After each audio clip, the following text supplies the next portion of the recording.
We're going to ask Tim to start. He's going to give us a kind of a big picture overview of things that he sees. He sees a lot as he travels around. And so we've asked him to kind of give us his perspective of new things that are coming, especially in the technology world. So we'll turn it over to Tim. Okay, thank you. Appreciate you having me down again. You always have been kind to include me. And from the NetAFM side, thank you so much for the whole NetAFM and, the whole NutriDrip team. It's been a great partnership for us as a manufacturer, and really appreciate the direction that we're going together. So thank you so much for that. So like Kurt said, what I want to cover is just a couple of quick hit items of some of the things that we're doing as far as technology. You've heard, probably heard of our new direction with controllers, NetBeat. I'm part of the agronomic piece. There's the control piece of NetBeat that turns the system on and off, does the fertilizer injection, all the things that the old system used to do. And the new piece of NetBeat is sensor-based and crop-based. And so a lot of the things that I've been doing this season have been looking at a variety of different sensors, and that will perhaps, some of them will become part of NetBeat in the future. So the piece of that I've been working on has been crop modeling. And because of COVID, some of the crop modeling research did not get done this year. So we're a year behind, but we're still intending on doing crop modeling work, as well as sensor-based decision-making for the plant, asking the plant what's going on, asking the soil what's going on, and then the controller will take over what it's doing. So I'm going to give you a little bit of an update on that. But before I do that, I wanted to give you a quick update on the charting tool that we've been talking about for 3 years. The team that's working on the charting tool, we just had a conversation yesterday, and one of the challenges that we're having is the information that's coming in on the form, and this is the form.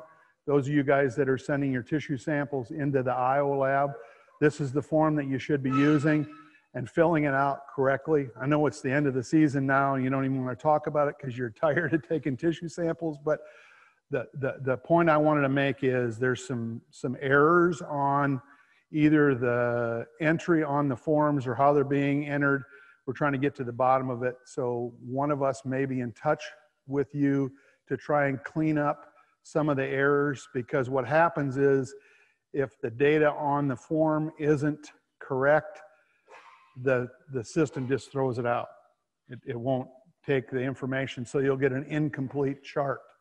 And what our goal on the chart is to have each point charted by nutrient, the level that you experienced with the tissue that you have, and you'll be able to compare it if you have more than one location in a field or multiple fields. You'll be able to compare it with multiple fields, or to last year and the year before. You'll be able to do multiple comparisons. Also compare your levels in reference to some of the levels that we would like to see you at, is what the charting. And again, if you don't remember me talking about this, this will be automated. Once the tissue results are complete, it'll automatically go into the charting tool, and that's the piece that we're having trouble with, the form. So the point that I wanted to make with you today is, if you're not using the new form, we need to transition to the new form if you're going to do any more tissue sampling yet this year, which some of you may be done already. But if you're going to do any more, use the new form. And then next year, you're going to hear me hammering on, we need to be able to use this form and enter it correctly. So it's a little bit of a Monday morning quarterback point, but I felt it was necessary to do that. So can we transition to the PowerPoint now, Trav? Appreciate that. So like I said a minute ago, I want to just give you a quick and dirty on some of the things that we're looking at as far as sensors. And again, just as he's keying it up, you know, what we're trying to do with NetBeat is to give you information based on soil or plant sensors or perhaps imagery. I'm going to talk a little bit about imagery today. We played around with 2 or 3 different imagery companies this year on looking at what they had to offer, and so I've got some comments on that. So the up arrow goes forward or the up arrow goes backwards. Oh, it's the opposite of where my mind is. So again, just to summarize what I want to talk about, there is a new sensor that is the first NetBeat sensor that we have partnership. It's the Centec soil moisture probe. We'll talk just briefly about that at the end, depending on if I run out of time or not. I'll talk about that. But the things I want to talk about prior to that is a few of the sensors that we played around with the imagery. And I'll talk a little bit about NDVI. Travis is going to talk about thermal, so I'm not going to say much about thermal imagery. But thermal is, in my opinion, one of the more critical ones for irrigation. I like the whole field nature of imagery. With the soil moisture probe or any plant sensors, we're testing one spot. Imagery gives us the whole field. The opposite of that, however, is with an in-field sensor like a soil moisture probe, we are measuring the difference in time. So each time it takes a reading, am I trending wetter? Am I trending drier? Am I trending with more stress? Those kind of things. So it's kind of a, which one do you want? I like the whole field nature of it, but it's intermittent data on that. So I guess I have a pointer. It does work on this. So the other thing that we looked at this year that we have had some decent luck with is kind of a mini weather station kind of a thing that tests a lot of the normal weather things, but also solar NDVI. It will track growing degree units. It does do a decent job of evapotranspiration, and we can put wind. It's all in one location. It's really easy to put in the field. I really like that about it. It's constant data, like I said. You can see trends and chart trends. I like that about it. The other thing that we're looking at doing is maybe trying to combine this little mini weather station maybe with a soil moisture probe in one location with one communication. Eventually, where we want to head is everything will communicate through the NetBeat controller. That's where that's our end game. But in the meantime, if we can combine some of those things so you don't have 2 or 3 different cellular charges, that's kind of what we're trying to figure out. So that's the plan. So first thing I wanted to talk a little bit about is imagery, and again, it's kind of high level stuff. But this is a field right along the Missouri River, and this is an image in middle of July of this field. This is all corn. And this area right here is soybeans, and this is corn over on this side. This is the middle of July. A couple other things that's going on in this field that's fun to see on the image is over in this point right over here, the dripper line width is 40 inches. And this area right here, it's 60 inch, so one dripper line for 2 rows. And the rest of this field, this whole area over here, is 30 inch, so the dripper line is underneath. So you can kind of see already some of this stuff, and it probably isn't coming through as well for you guys in the back, but this is showing a little bit healthier. Darker green is healthier, more biomass, happier plants, less stress. This is a hybrid difference right here that showed up into the end of August, middle of July, end of August.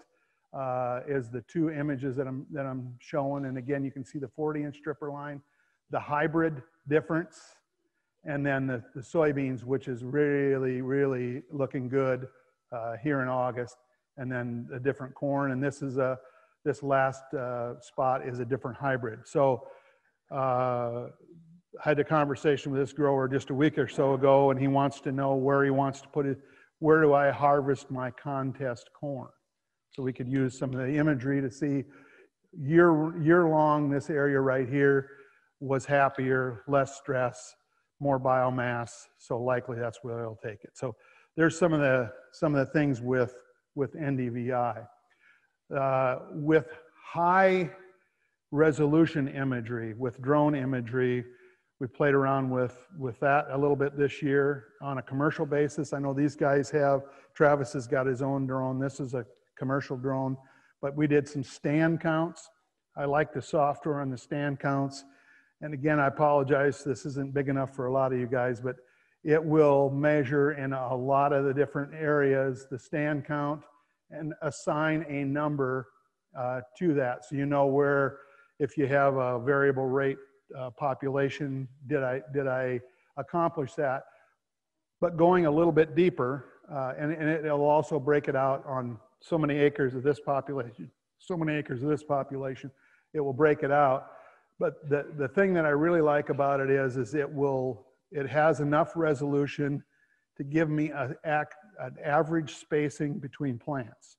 You know, we've been hearing this from the planter guys and a lot of other people, is if we can get perfect stand, perfect distance between each plant, our yield potential is better. So it will actually give a score for that. And then amount of variability. So the lower the variability, the better the information. This is some stuff that if you haven't seen this with imagery, you can do this with imagery. And you're not just going out in one spot like I've been doing for my whole life, is going out, taking some stand counts, writing it down, getting a feel for it. This is the entire field that they can do with this drone image. And this is kind of a map view of, whoops, there we go, wrong button. The red area is 26,000 all the way up to 34,000 in the green. So it gives a kind of a map view of, is that what I was planning on planting with my variable rate? This is where it ended up. So it gives me an idea of how successful that I was, some information. And then if I want to change it, and this is done around V3, V4 as a stand count.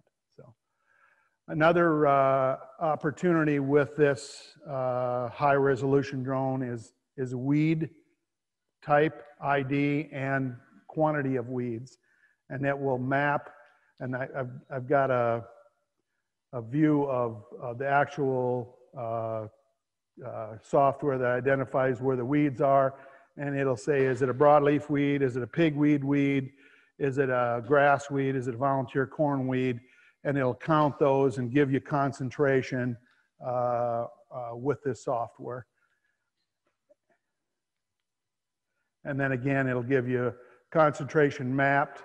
And then if you want a variable rate, a herbicide, you know, this is obviously a high area for a particular weed. I believe it's broadleaf pigweed area. So you can variable rate if you'd like.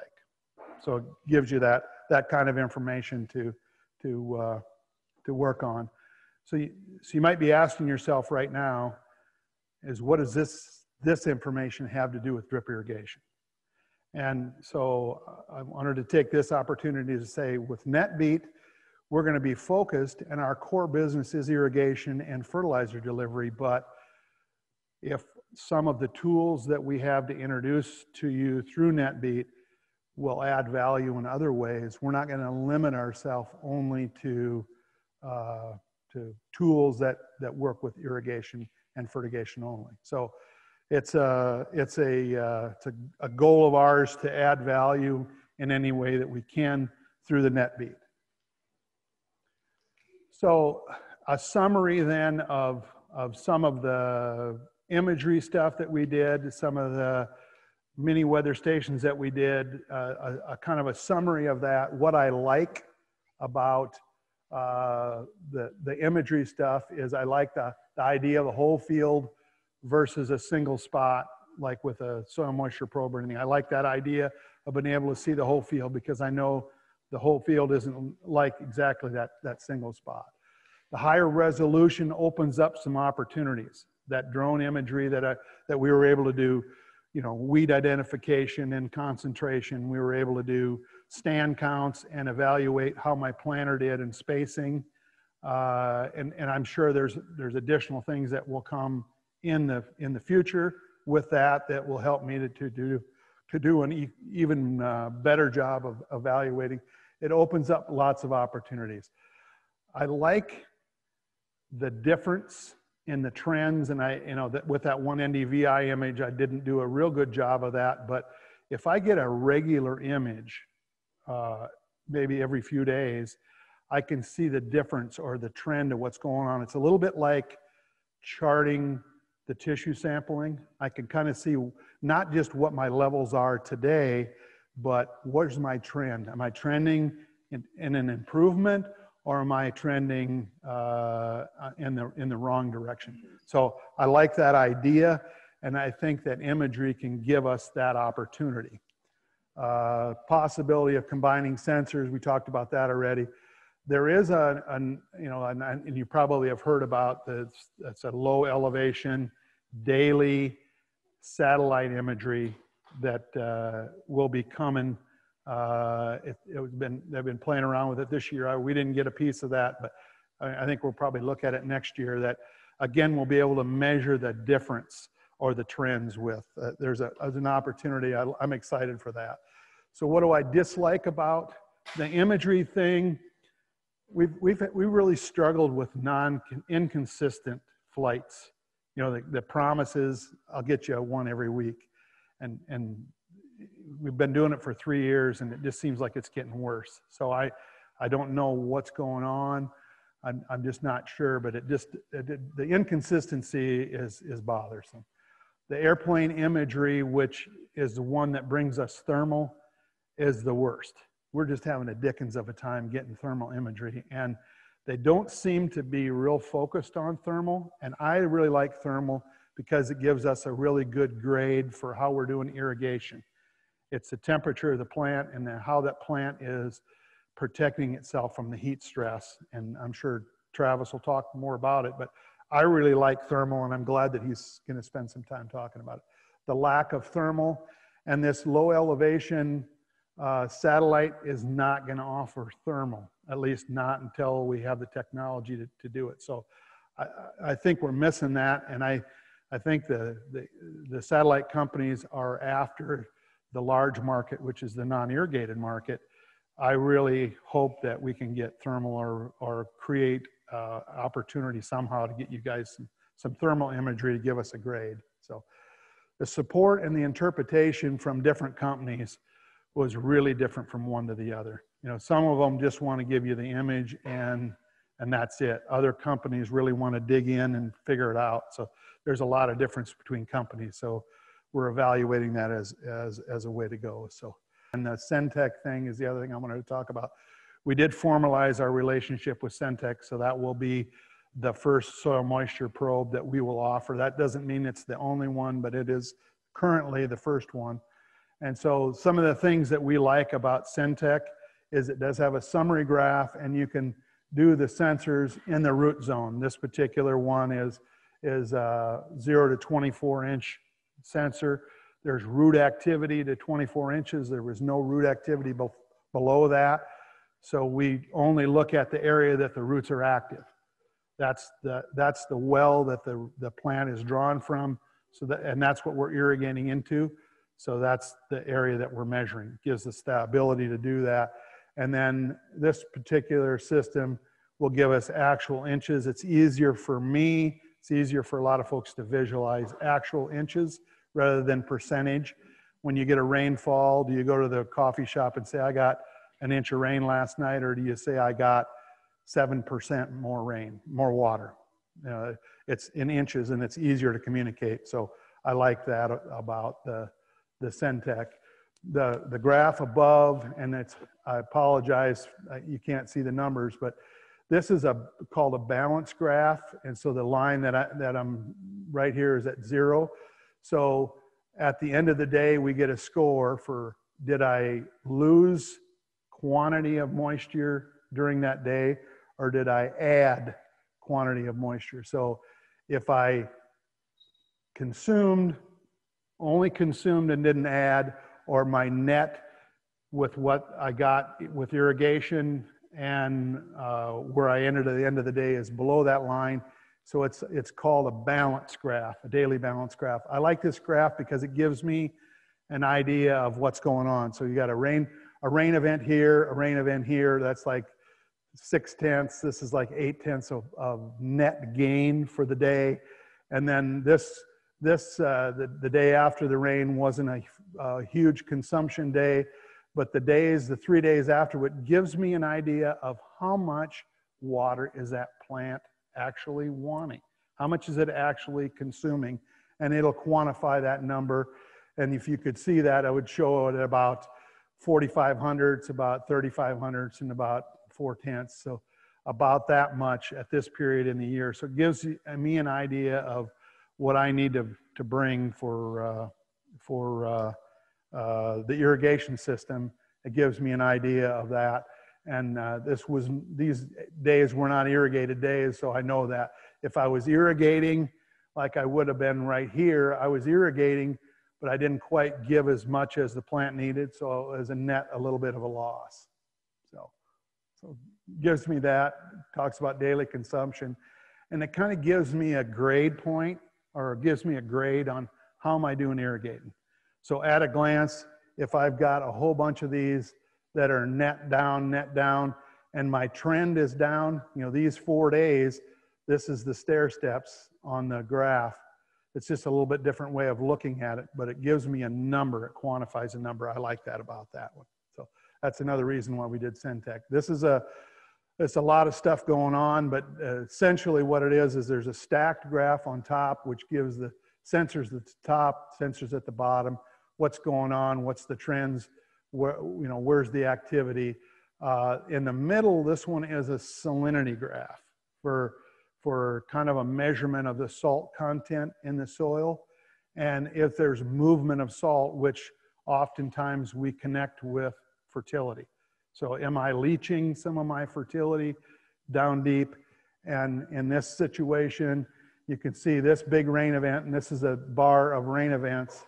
These rain events, I've got water moving all the way through the whole profile, and there's a slight bit of gain at each of the levels. This one is a big jump. This middle one is salinity. There's a slight bit of gain in salinity at that level. So it kind of tells me, where's my fertilizer? So this is kind of fun to watch. It's not exact. It's not quantifiable. We can't say I lost 10 pounds or I lost 20 pounds of nitrogen. From this information, I can't say that I can, but we're working with Syntec and hoping by the end of this year, and probably we'll test it out next year, we're going to be looking at, instead of the VIC measurement, it'll be EC, which EC we can quantify to actual salt units and be able to quantify the movement. That's our hope.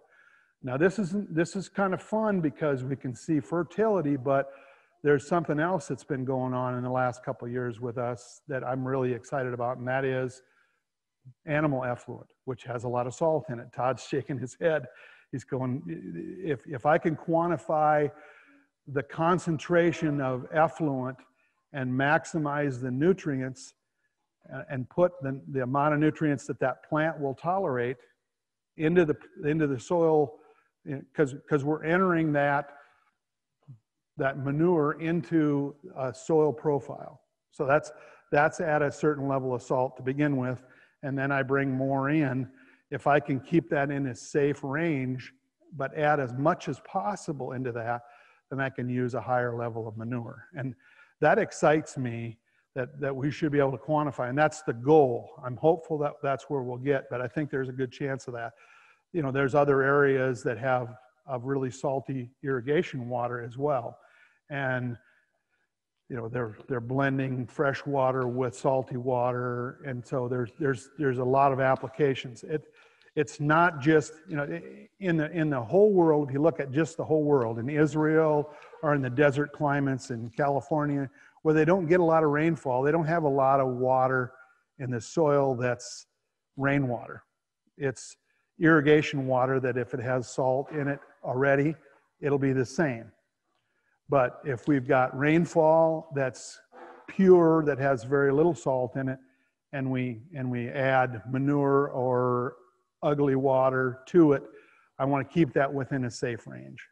That's kind of what we're after with this. I hope this makes sense, but I think there's an opportunity for us with this particular sensor, and if we can make that change to EC from VIC, we should be able to hopefully quantify that a little bit better.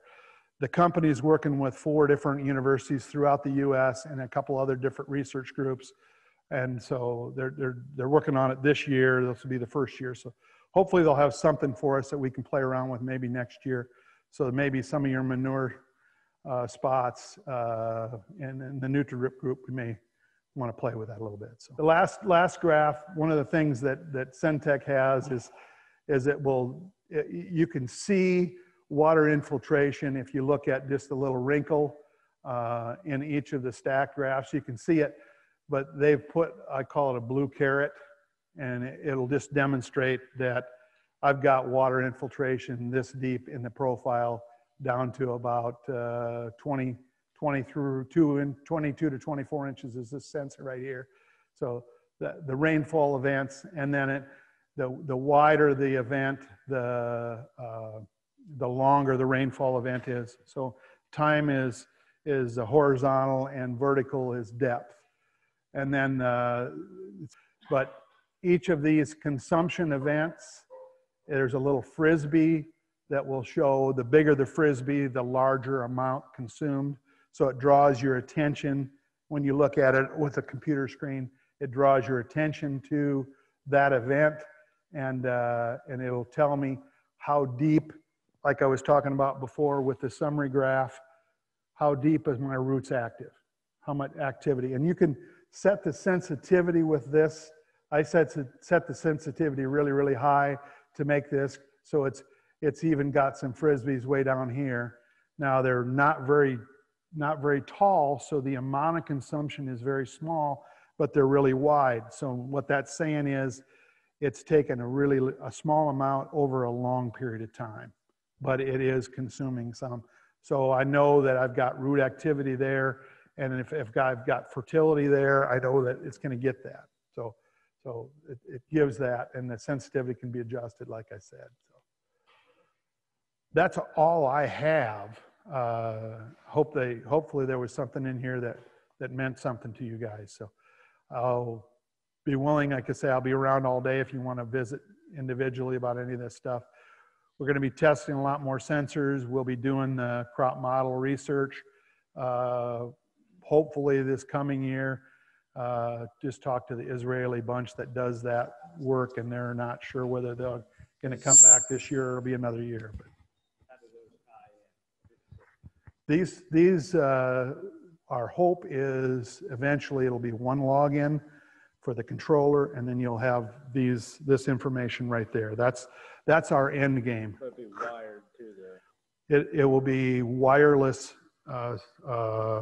communication unit in the field to the controller base, and then one login into the cloud, and then you'll be able to control it with your phone.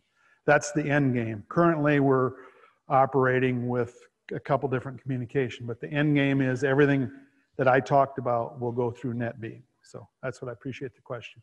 Any other quick ones? Yeah. On that population, can you do that early enough to see if it's got a root zone or not? Yes. Yeah, they usually schedule at about V2, V3. And if you're concerned that you don't have a good enough stand, you can even do it earlier. But the company that we used did it at about V3. So it's small. So